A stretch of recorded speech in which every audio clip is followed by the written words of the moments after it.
우리는 지난주에 마태복음 22장 34절부터 40절을 중심으로 해서 가장 큰 계명 두 가지라는 제목으로 은혜를 나누었습니다.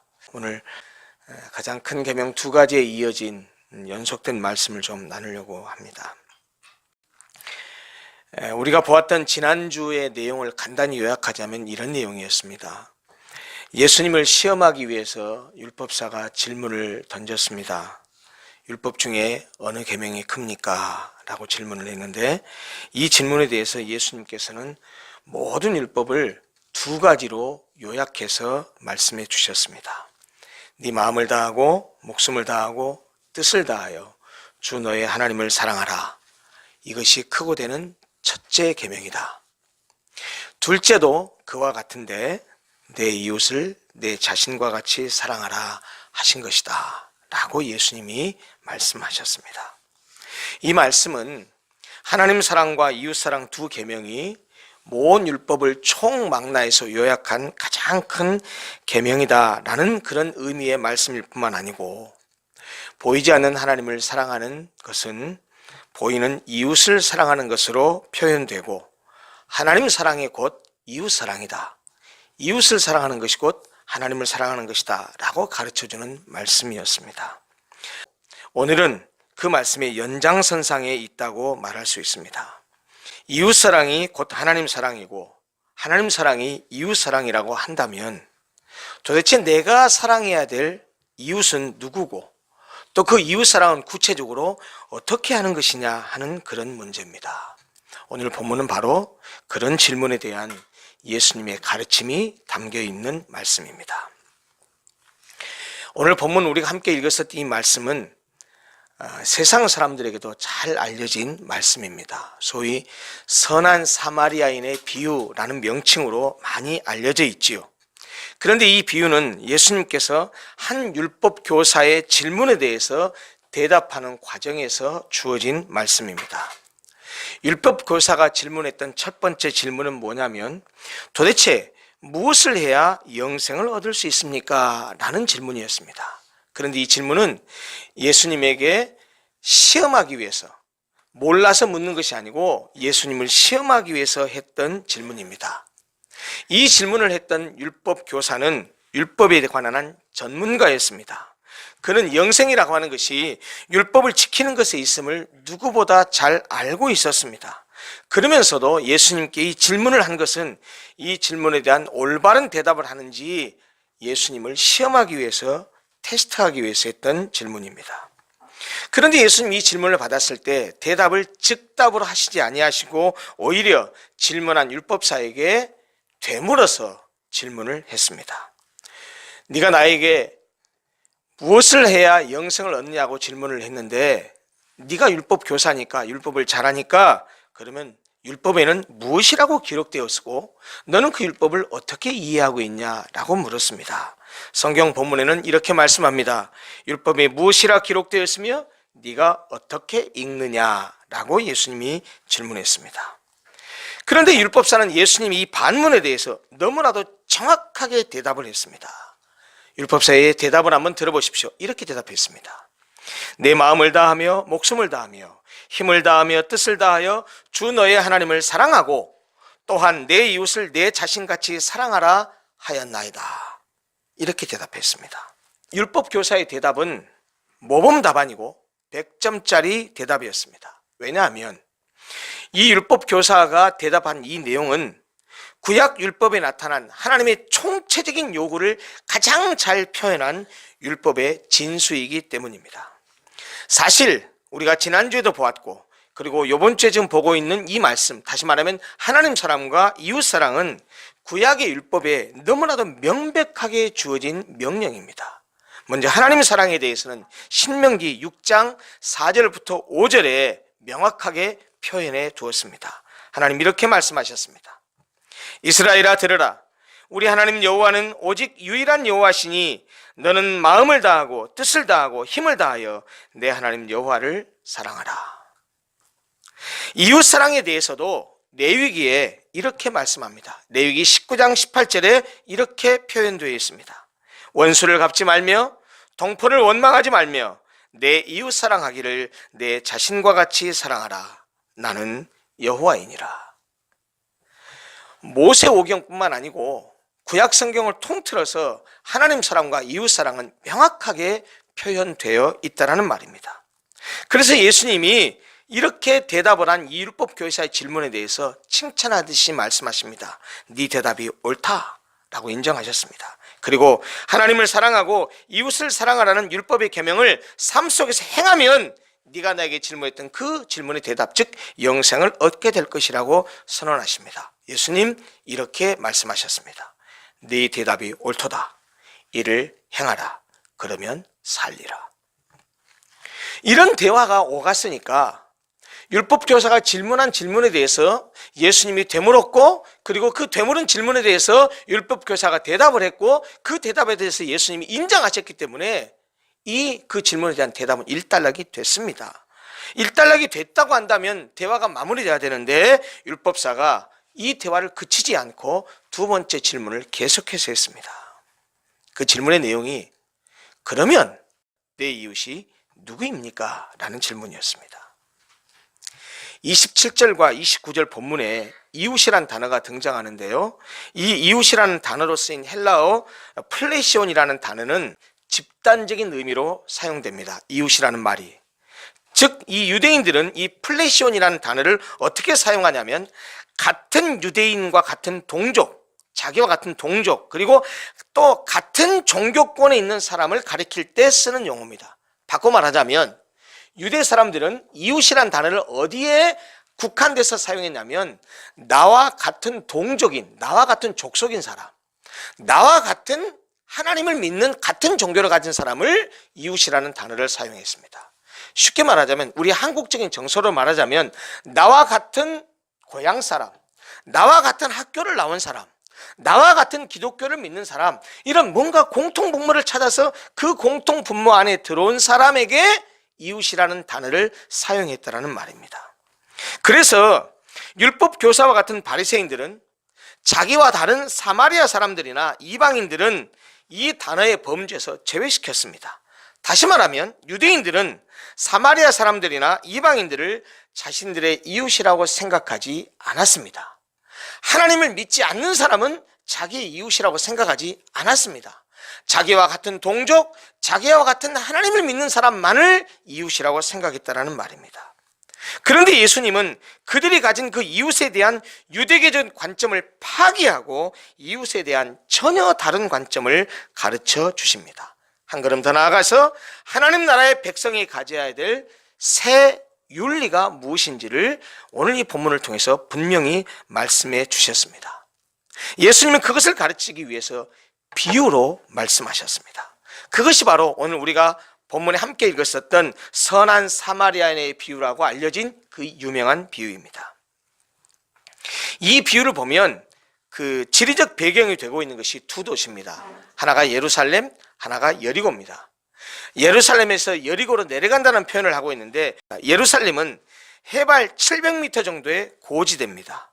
반면에 여리고는 해수면 아래로 250m 정도 내려가 있는, 다시 말하면 예루살렘과 여리고는 표고차가 약 1km 정도나 되는 상당히 이 높은 지역, 낮은 지역의 그런 다른 지역입니다. 그렇기 때문에 이 두 지역 간의 거리가 약 36km 정도나 되는데 예루살렘에서 여리고로 내려오려면 가파른 내리막길을 걸어가야 되고, 그리고 이 가파른 내리막길 좌우 양쪽에는 이 암석들이 돌들이 많이 있어서 그 지역에는 이 암석들 사이에 강도들이 숨어 있다가 지나가는 사람들을 급습해서 강도질을 하는 것으로 유명한 그런 지역이었습니다.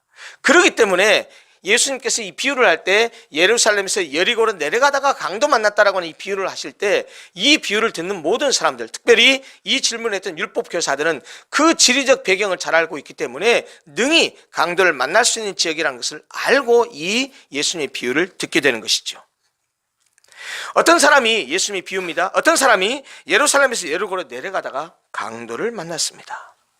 강도들이 가진 것을 빼앗기 위해서 이 사람을 아주 옷을 벗기고 심각한 폭행을 해서 거의 다 죽게 됐습니다. 그리고 그 사람은 후속 좋지 않고 그냥 강도들은 자리를 떠나버렸습니다. 내버려두면 이 강도 만난 자는 죽음을 면치 못할 상황이 뻔합니다.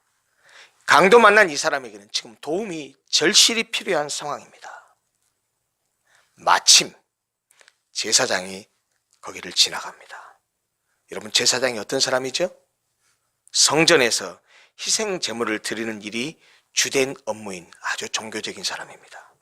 아마도 그는 성전에서 제사장의 의무 기간을 마치고 여리고에 있는 자기 집으로 돌아가는 길이었을지 모릅니다. 그런데 제사장이 강도 만난 자를 분명히 보았음에도 불구하고 그 사람을 피해서 지나갑니다. 자기도 강도를 만날지 모른다는 두려움 때문이었을지도 모르고, 또 하나는 자기의 직무와 관계되기 때문에 지나갔을지 모릅니다. 왜냐하면 여러분도 아시다시피 유대인들의 관습상 시체를 만지게 되면 몸이 부정하게 됐다고 해서 정결의식을 거쳐야 됩니다. 특별히 제사장이기 때문에 성결을 위해서 희생 제물을 구해야 되고, 부정하게 되면 자기의 그 부정을 타는 그 기간 동안에는 제사장으로서 직무를 감당하지 못하게 되기 때문에, 직무 수행이 정지되기 때문에 성전의 희생 제물을 먹지도 못하고 자기의 직무도 감당하지 못하기 때문에 자기의 직무를 위해서 시체를 만지지 않고 모른 척하고 그냥 지나갔을지 모릅니다. 그런데 그것은 그 사람이 죽었을 때의 이야기지, 아직 죽었는지 살았는지도 확인도 하지 않고 그냥 강도 만난 자, 죽어가는 그 사람을 모른 척하고 지나가 버렸다는 얘기입니다. 따라서 그 사람에게 다가가 생사 여부도 확인하지 않은 채 피하여 지나간 사실은 제사장의 그 행동에 대해서는 결코 정당화할 수 없다라는 말입니다. 그 다음에 지나간 사람이 레위인입니다. 레위인은 어떤 사람입니까? 성전 안에서 예물을 관리하고 성전을 깨끗이 하고 예배에 관계되는 실제적인 의무들을 수행했던 사람들입니다. 그 역시 강도 만난 사람을 피해서 지나가 버립니다. 제사장과 같은 비슷한 이유였을지 모릅니다. 그런데 여행 중이던 어떤 사마리아 사람이 그 길을 지나다가 똑같이 강도 만난 자를 봅니다. 제사장, 레위인은 피하여 지나갔다고 성경이 말합니다. 그런데 사마리아 사람은 그를 보고 첫 번째 한 행동이 뭔지 아십니까? 그에게 가까이 갔습니다. 가까이 가서 불쌍히 여겨서 그를 도와줍니다. 먼저 지나간 제사장과 두 번째 지나간 레위인, 이 두 사람하고 세 번째 지나가다가 도움을 주는 이 사마리아 사람은 질적으로 완전히 다른 부류의 사람입니다. 제사장, 레위인은 아주 종교적인 사람입니다. 하나님을 누구보다도 사랑한다고 한 사람입니다. 오늘날로 말하면, 어쩌면 비유적으로 말하자면 저 같은 목사, 아니 교회에서 오랜 동안 신앙생활한 20년, 30년, 40년 평생 동안 신앙생활한 장로, 권사, 안수집사, 이 정도 되는 사람을 의미하고 있을지 모릅니다. 사마리아 사람은 어떤 사람이냐고요? 이 사람들은요, 제사장이나 레위인들에게는 아주 개처럼 취급당하는, 인간 이하로 취급당하는 사람들입니다. 네 번째 르호보암 왕 때에 이 12지파가 갈라집니다. 여로보암이 쿠데타를 일으켜서 10지파를 데리고 독립합니다. 그것이 북방 이스라엘입니다. 그리고 나머지 두 지파가 남방 유다로 이스라엘은 남과 북으로 분열됩니다. 마치 우리 한반도가 남한과 북한으로 분열된 것처럼 이스라엘도 남과 북으로 분열됩니다. 그 분열돼서 지내다가 BC 722년에 북방 이스라엘은 아수르, 세계사는 아시리아로 표현되죠. 아시리아에게 멸망당합니다. 아수르 그 제국이 북방 이스라엘을 멸망시키고 나서 그 자기 본토의 사람들을 그 북방 이스라엘에 이주시킵니다. 그래서 이 북방 이스라엘 사람들을 흔적도 없이 하기 위해서 통혼을 하게 합니다. 다시 말하면 아수르 사람들과 이스라엘 사람들이 이제 결혼을 해서 혼혈 족속이 생겨난다는 말이죠. 그런데 남방 유다의 사람들, 정통 이스라엘 사람들은 어떻게 하나님의 백성들이 이방 사람과 결혼해서 이런 잡족이 되느냐, 이건 개들과 같은 짓이다 라고 얘기해서, 그렇게 해서 태어난 이 북방 이스라엘 사람들과 아수르 사람들과 사이에서 태어난 혼혈 잡족들을 사마리아 사람들이라고 얘기하면서 유대 사람들은 그들을 개 취급했고 사람 취급하지 않았습니다. 하나님을 외면한 사람이고 신앙의 순수성을 버린 사람들이다. 이렇게 생각했습니다. 예수님은 지금 의도적으로 이 비유를 하신 겁니다. 하나님을 잘 믿고 하나님의 백성이라고 자부하고 종교적인 사람이라고 자부하는 제사장과 레위인은 다 죽어가는 이 강도만한 자를 보지도 않고 피해서 그냥 도망가듯이 지나쳐버렸다. 그런데 너희들이 개 취급하는, 사람 취급하지 않는 이 사마리아 사람은 지나가다가 그를 보고 가까이 가서 그를 도와줬다. 가까이 가서 도와준 그 구체적인 내용에 대해서 예수님이 묘사를 이렇게 하셨습니다. 먼저 그에게 가까이 갔습니다. 응급조치를 취합니다. 기름과 포도주로 상처를 드레싱합니다. 옷을 찢어서 상처를 싸매줍니다. 다 죽게 된 그 사람을 자기 짐승에 태웁니다. 그리고 주막으로 데리고 갑니다. 그를 돌보아줍니다. 그 이튿날 그 주막 주인에게 돈을 주면서 내가 갔다 와서 돈 더 드렸으면 더 드릴게요 라고 말하는 걸 보면 이 사마리아 사람은 밤을 꼬박 그 주막에서 세운 겁니다. 뭐 하려고요? 다 죽어가는 그 강도 만난 자를 간호하느라고. 여러분, 이 사마리아 사람들도 가던 길이 있었습니다. 자기 스케줄이 있었을 것이고 자기 일정이 있었을 겁니다. 그런데 다 죽어가는 강도 만난 자를 보고서 자기 일을 뒤로 하고 그를 여관까지 데리고 가서 밤새도록 간호해 줬다는 말입니다.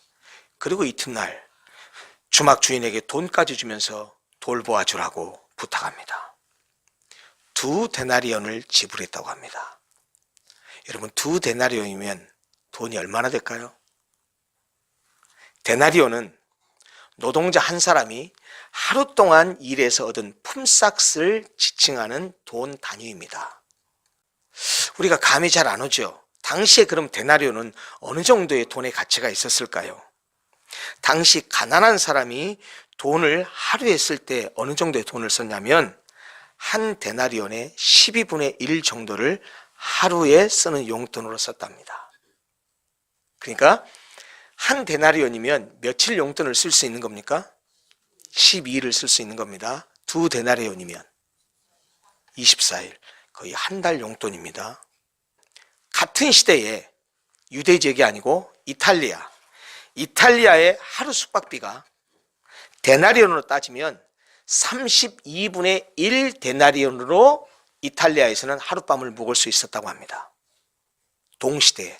그러면 그 돈의 가치가 이탈리아와 유대 지역이 똑같다고 가정을 한다고 한다면 한 데나리온이면 며칠 묵을 수 있습니까? 한 달 묵을 수 있습니다. 2데나리온이면 2달치 숙박비입니다. 게다가 비용이 더 들면 돌아올 때 갚을 테니까 이 사람 좀 잘 돌봐 주십시오라고 주막 주인에게 신신당부를 하고 길을 떠나게 됩니다. 이것이 예수님이 비유한 비유의 내용입니다. 자, 다시 우리 정리하십시다. 율법 교사가 와서 예수님께 질문한 내용이 뭐였죠? 내가 어떻게 해야 영생을 얻을 수 있습니까? 야, 너 율법 교사잖아. 율법에 뭐라고 돼 있니?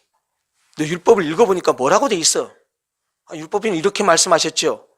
하나님을 사랑하고 이웃을 사랑하라고 했습니다. 그래, 그렇게 해.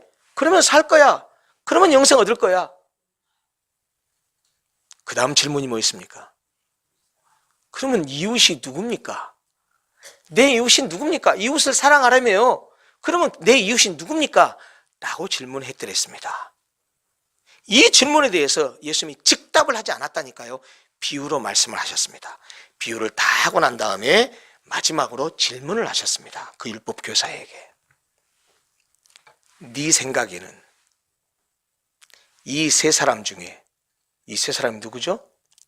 제사장, 레위인, 사마리아 사람. 이 세 사람 중에 그 다음 질문 잘 들으십시오.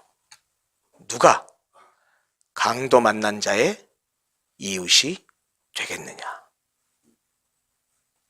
자, 율법 교사의 질문이 뭐였었죠? 누가 내 이웃입니까? 예수님이 비유를 다 하고 난 다음에 묻는 질문은 누가 강도 만난 자의 이웃이 되겠느냐? 두 질문의 차이를 여러분들 빨리 발견하셔야 돼요. 어떤 차이가 있냐고요? 율법 교사는 이웃을 사랑하는 율법에 따라서 누가 내 이웃인가를 먼저 물어서 내 이웃과 안 이웃을 구별하려고 하는 겁니다. 이웃과 이웃이 아닌 사람을 구별을 해야 누구를 사랑하라고 했죠? 이웃을 사랑하라고 했으니까 이웃이 누군지를 알아야 되는데 이웃과 이웃이 아닌 사람을 구별해야 사랑할 사람을 내가 정할 수 있다는 거예요. 그래서 누가 내 이웃입니까? 라고 물었을 때는 이웃과 이웃이 아닌 사람을 구별하고자 하는 거예요. 다시 말하면 율법 교사는 나를 중심으로 해서 이웃과 이웃이 아닌 사람을 구분해서 사랑할 이웃이 누군지를 알려고 했다라는 말입니다. 그러나 예수님은 이웃에 대한 관심과 이웃에 대한 정의가 완전히 다릅니다. 나를 중심으로 해서 이웃과 이웃이 아닌 사람을 구분하려고 하는 것이 아니고 예수님은 오히려 반대로 오히려 다른 사람을 중심으로 해서 내가 그의 이웃이 되느냐 이웃이 안 되느냐로 말씀하셨다는 거예요. 차이를 아시겠습니까? 누가 강도 만난 자의 이웃이 되겠느냐는 질문은 범주적으로 내 이웃이 누구인가를 묻는 것이 아니라 나의 도움이 필요한 내가 도와야 될 사람에게 내가 그의 이웃이 되어 주어야 한다는 사실을 말씀하기 위해서 그렇게 물으신 거라는 말이에요. 예수님은 누가 나의 이웃인가에 대한 관심으로부터 나는 누구의 이웃이 되어야 하는가로 그 관심을 달리하셨다는 얘기예요. 자신의 이웃이 누구인가를 미리 설정해 두지 말고 도움이 필요한 사람이라면 누가 됐든지 간에 스스로 그의 이웃이 되어지고 그를 자신의 이웃으로 만들라라는 가르침이라는 말씀입니다. 여러분 그렇다면 구체적으로 선한 사마리아인의 비유를 통해서 예수님께서 하시고자 했던 말씀이 무엇인지를 우리는 분명히 알아야 됩니다. 도움이 필요한 사람이라면 그가 나의 원수일지라도 그의 이웃이 되어야 한다는 말입니다. 예수님이 이 비유를 통해서 민족적으로, 인종적으로, 종교적으로 제한을 두고 있는 이 유대인들의 이웃 개념을 타파하고 그들이 원수처럼 여기는 사마리아인이라 할지라도 위기와 위험에 빠져 있어 도움이 필요하다면 그의 이웃이 되어줘야 한다는 사실을 지적하심으로써 진정한 의미의 이웃사랑이 무엇인지를 가르쳐 주신 것이라는 뜻입니다. 누가 강도 만난 자의 이웃이 되겠느냐라는 질문에 대해서 율법사가 대답한 것은 뭐냐면 강도 만난 자의 이웃이 된 사람은 바로 자비를 베푼 사람입니다 라고 얘기했듯이 자비를 베푼 사람이 도움이 필요한 사람의 이웃이 되는 겁니다. 예수님은 내 이웃이 누굽니까? 라고 물었던 율법 교사에게 비유의 말씀을 다 하신 다음에 누가 강도 만난 자의 이웃이 되겠느냐라는 질문을 되물으셨고 그 질문에 대해서 자비를 베푼 사람입니다 라고 했을 때 마지막 예수님의 말씀이 뭐였습니까? 가서 너도 이와 같이 하라 라는 말씀이었습니다. 네 가까이에 누구든 도움이 필요한 사람이 있거든 그 사람에게 자비를 베풀어라. 바로 그 자비를 베푼 사람이 그 사람의 이웃이다 라고 말하는 겁니다. 예수님은 사마리아인의 비유를 통해서 하나님께서 명령하신 사랑의 개념을 곡해하고 자기중심주의로 해석하는 유대인들의 태도가 잘못되었다는 사실을 1차적으로 지적해 주셨습니다. 유대인들에게 이웃이란 개념 속에는 동족, 동료 그런 사람들만 있었을 뿐이지 그들의 이웃이란 개념 속에는 자기들과 공통 분모가 없는 사람은 그들의 이웃 개념 속에 포함되어 있지 않았습니다. 그러기에 자기의 이웃이 아니라고 생각할 때 아무리 그 사람이 어려움에 처해 있고 위기에 빠져 있고 위험에 처해 있을지라도 나 그 사람 몰라라고 지나쳐도 자기를 정당화할 수 있었던 것입니다. 왜? 그 사람들은 자기 이웃이 아니니까요. 그러나 예수님은 이 비유를 통해서 이웃의 개념이 그렇게 이기적이고 자기중심적인 것이 아니고 오히려 이타적이고 무조건적이고 자발적이고 희생적인 것이라는 사실을 가르쳐 주신 것입니다. 여러분들은 어떻습니까? 본문의 말씀, 율법사처럼 누가 내 이웃이냐고 묻고 있지는 않습니까? 주님은 그런데 우리에게 누가 네가 사랑해야 될 이웃인지 구별해서 사랑할 사람을 사랑해주고 아닌 사람을 사랑하지 말아라 이렇게 말씀하지 않습니다. 누가 내 이웃이냐 묻지 말라고 합니다. 오히려 이웃사랑은 나 중심적으로 이웃을 골라서 사랑하는 것이 아니라 그 사람이 누구든지 간에 그 사람이 나와 어떤 관계에 있든지 간에 누구든지 도움이 필요한 사람이라고 한다면 그 사람의 이웃이 되어주는 것, 그것이 참된 이웃사랑이라는 사실을 말씀하고 있는 것입니다. 여러분, 예수님의 가르침을 보면, 특별히 산상수훈의 말씀을 보시면 이 이웃사랑에 대해서 예수님은 다양한 형태로 말씀하셨습니다. 들어보십시오. 예수님 말씀입니다. 원수를 사랑하라. 너희를 핍박하는 자들을 위하여 기도하라. 너희를 미워하는 자에게 선을 행하라. 너희를 저주하는 자들을 축복하라. 여러분, 이런 주님의 모든 말씀들은 지금 오늘 사마리아인의 비유를 통해서 말씀하신 이웃사랑과 일맥상통하는 가르침들입니다. 주님은 분명히 가르치셨습니다.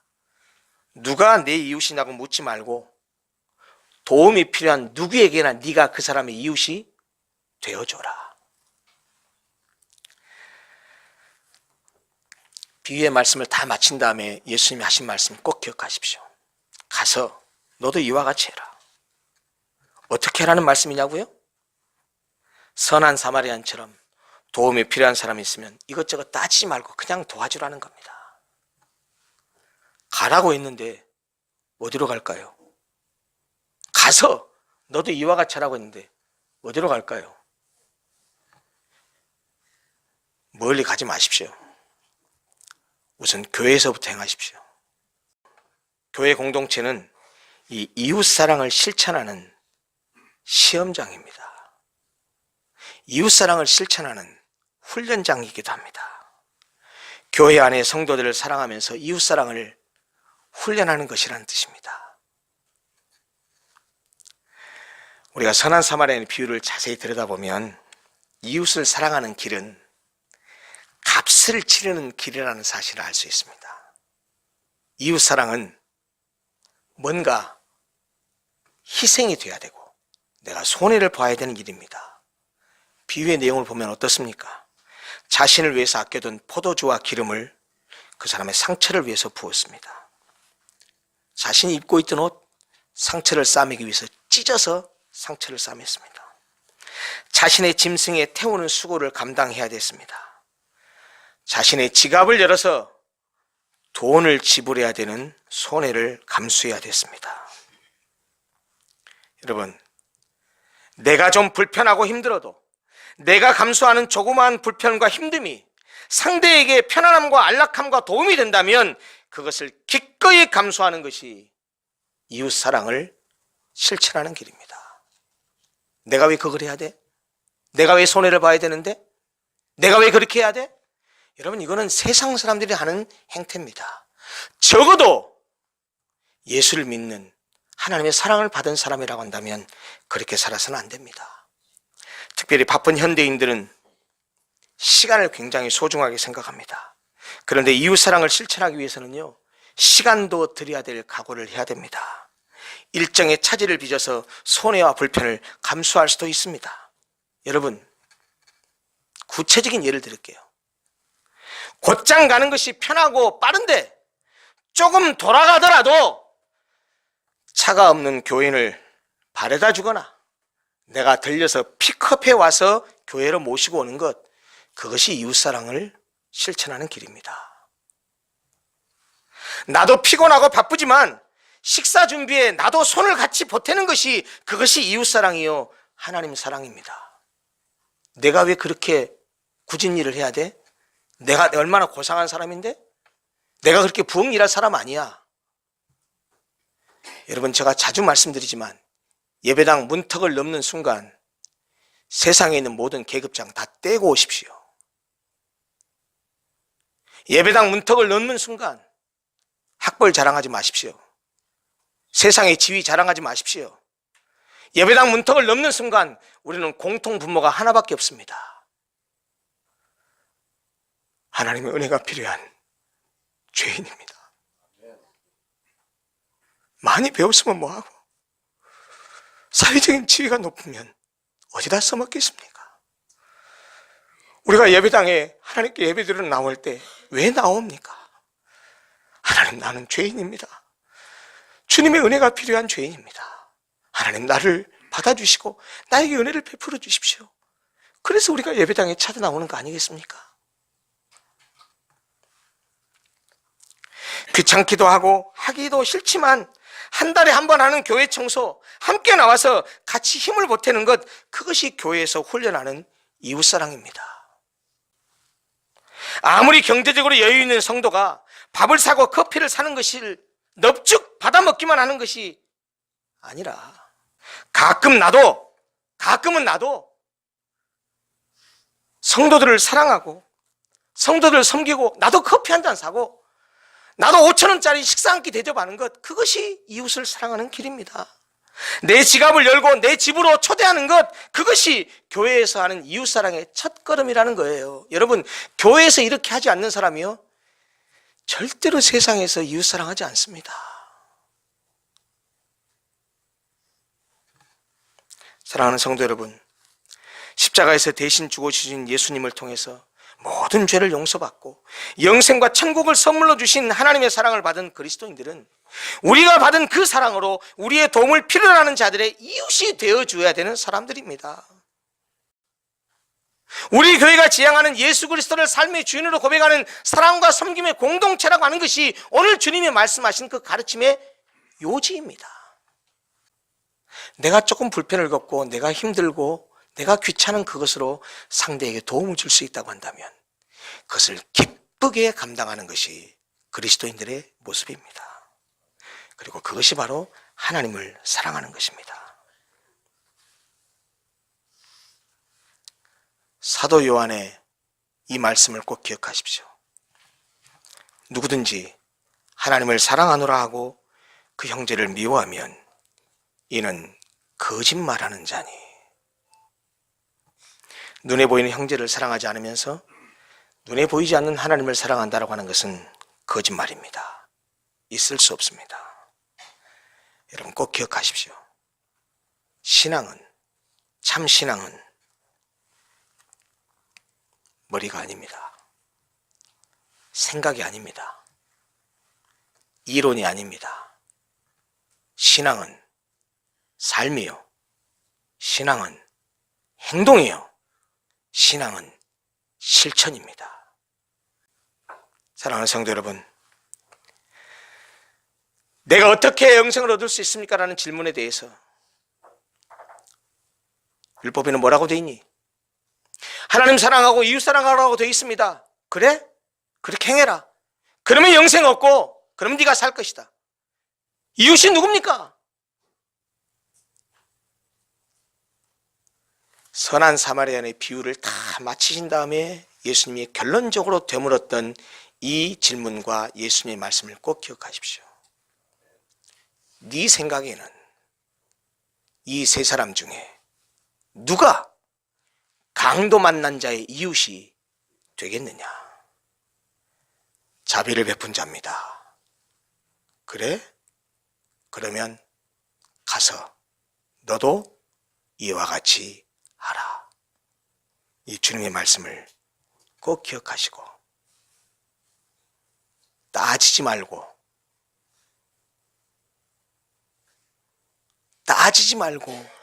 손을 펼쳐서 긍휼을 베풀고 사랑하고 도움을 주는 그런 성도들이 되기를 바랍니다. 참된 공동체는 사랑하는 공동체입니다. 섬기는 공동체입니다. 우리 교회가 그런 아름다운 공동체가 되기를 소원합니다. 기도하겠습니다.